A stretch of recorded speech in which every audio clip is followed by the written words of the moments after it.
The Death Star was a weapon with the power to destroy an entire planet in a blink of an eye. It was to be the ultimate sign of superiority and strength. Throughout the history of the galaxy, there were weapons that could scorch planets, glass their surface through orbital bombardment, and even force-based rituals that could corrupt entire planets and drain its life. But nothing before the Death Star could simply obliterate worlds in totality with a single shot. This was due to the central weapon around the battle station that was built, the concave dish composite beam Superlaser, or as it's simply called in canon, the Mark I Superlaser. A great deal of history and lore surrounds this one part of the entire Death Star, but the real question is, how does it actually work? What could possibly give a single weapon the power to utterly pulverize an entire celestial body at the pull of a trigger? Well, in today's video, we aim to tackle the ins and outs of the Superlaser, and analyzing and break down how it actually works. We'll be using sources from both Legends and canon to give the most detailed description possible. But before we get into this one, we did want to let you guys know something. Since this technology doesn't exist in our primitive world, there are a lot of strange words used in the descriptions of the Death Star Superlaser. Basically, a whole lot of sci-fi jargon. There may be some points where the description becomes science word soup, but rest assured, we will be doing our best to break down and explain every facet of these terms, assuming that the explanation is available to us. Before we open the holocron though, the sale on the Star Wars merch page for Black Friday is huge, half off nearly the entire site, and if you use code WAVE at checkout, you get 15% off your entire order. Check it out, link in the description down below. It helps the channel out a great deal, and you can pick up an awesome hoodie or shirt. Now, let's open the holocron. In canon, we are aware that the Superlaser model was first created from the mind of several scientists that were headed by Galen Erso, an expert in kyber technology. Galen created designs that were meant to use crystals as a source of unlimited energy, kyber specifically. Director Krennic had deceived his former friend into believing his research was being used to benefit the Empire, to give free clean energy to all planets and people. He never suspected that his designs were being repurposed for a weapon. However, in Legends, the project didn't originally begin as a Superlaser. When Palpatine put Grand Moff Tarkin in charge of the Death Star, Tarkin put together a team of the most brilliant minds in the Empire. This included our friend Pavel Lemelisk, a character some of you will know well. This team also included Tol Sivron, who was a male Twi'lek, and Dr. Kui Zux. Kui was a brilliant, but a naive scientist that was taken from her home at a young age, and pressure cooked by Tarkin into becoming a master weapons designer. These scientists were whisked away to a station in the middle of the Maw cluster of black holes, known as the Maw installation. This was a secret research facility set up by Tarkin that not even Sidious knew about, which is crazy. Here at the Maw, the scientists worked tirelessly to create the perfect weapon for the Empire. Pavel Lemelisk and Kui did most of the work on the project, and they came up with 3 ideas of a planet-destroying weapon. The first was the Resonance Torpedo Launcher, which was a weapon that launched torpedoes that caused a chain reaction, targeting the core of a celestial body, resulting in its destruction. The second was the Interplanetary Ion Cannon. This evaporated a planet's atmosphere, leaving the world uninhabitable with the blink of an eye.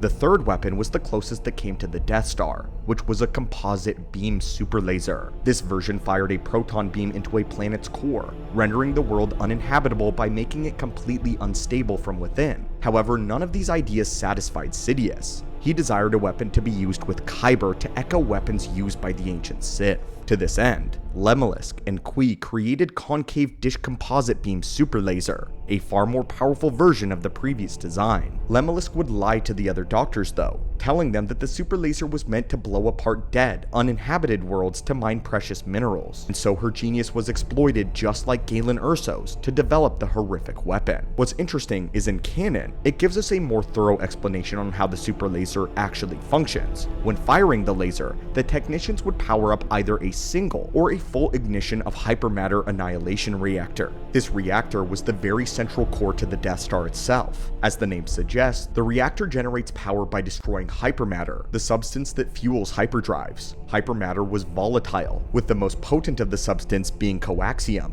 a single piece of which could almost completely destroy a mountain, which we saw displayed in Solo. By detonating this hypermatter, it generated an insane amount of power, which was then sent through the hypermatter channels to the main dish area. In order to power this though, it actually had to stay contained within these channels. Deflector shields were used inside of the channels to direct the flow of the hypermatter. It was then taken through power amplifiers and forced into a crystalline array. This hypermatter energy was then used to power 4 large cylindrical generators, which were called induction hyperspace generators. We don't actually know what those are or how they work though, but they were responsible for kickstarting the firing process of the laser. Their power was finally focused through the tributary laser, which may just be the most important part of the laser itself. The 8 tributary lasers were these channels which the massive kyber crystals were being stored in. In fact, the beam was green because these crystals were mined directly from Ilum. Ilum produced mainly blue and green kyber, and by this, you could think of the Superlaser as basically a nuclear lightsaber. Anyway, each of these tributary beams were incredibly powerful. Just one of them was initially created for another superweapon known as the Hammer Tong. The tributary beam started with a principal energy inducer, followed by rows of primary focusing coils, eventually connecting to gravitational flux dampeners. These were necessary for lowering the charges of gravity when traveling through space or entering and exiting planetary orbit. Constant changes in gravity could badly affect the tributary laser channels, which would prove detrimental to the station. The chamber in which the massive crystals were housed was the amplification crystal chamber, which was connected to the dampeners that we mentioned a moment earlier. They were then followed by a long column of Galvan coils. Galvan coils were common components used in many laser-based weaponry, and they served to focus the energy released into a coherent beam of focused plasma capable of causing damage. These coils then met up with the collimator, which is a real-life device that functions to narrow a beam of particles or waves. To put the whole process in different words, the explosive hypermatter is what you may call the engine of the Death Star, as this forced through a tube which amplified its power several times over. This power charged 4 new engines that pressed the power through giant kyber crystals like 8 lightsabers. These beams were then pinched, focused, and magnified before being actually forced out into the main dish. There are safeguards in place to keep problems from arising from gravitational change. The 8 lasers were arranged in a circular shape around the dish, and they were each magnetically shielded to prevent influence from stellar radiation. That way, the kyber didn't actually get activated by sun rays and cause the Death Star to self-implode. A series of targeting field generators were also arranged around the center of the dish, while focusing a magnet was placed directly behind it.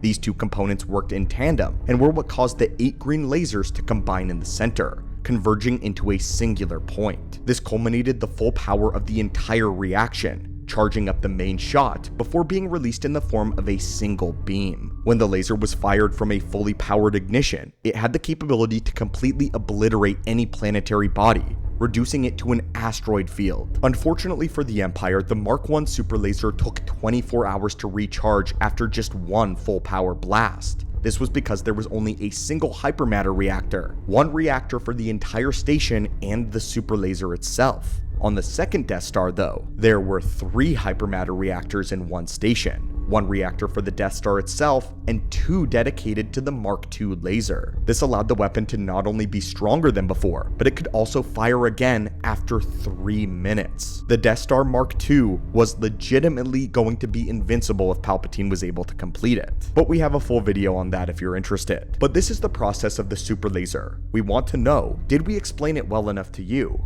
The Death Star was created by teams of the most intelligent people in the Star Wars galaxy, so to call the process streamlined would be a lie. Almost every facet of the laser had a complicated way that it processed its functionality, and every step of development was riddled with problems and complications over its 20-year construction, not the least of which was of course rebel interference, and the Empire trying to secretly acquire resources and components behind the eyes of the public. But let us know if after this video, you better grasp how the Death Star actually destroys planets, and how the Superlaser functions. I hope you enjoy breakdowns like these and our others on other various super weapons that we'd love to cover. But as always, my friends, thanks so much for just watching the video and stopping by the archives. I'll hopefully see you again soon, and may the Force be with you.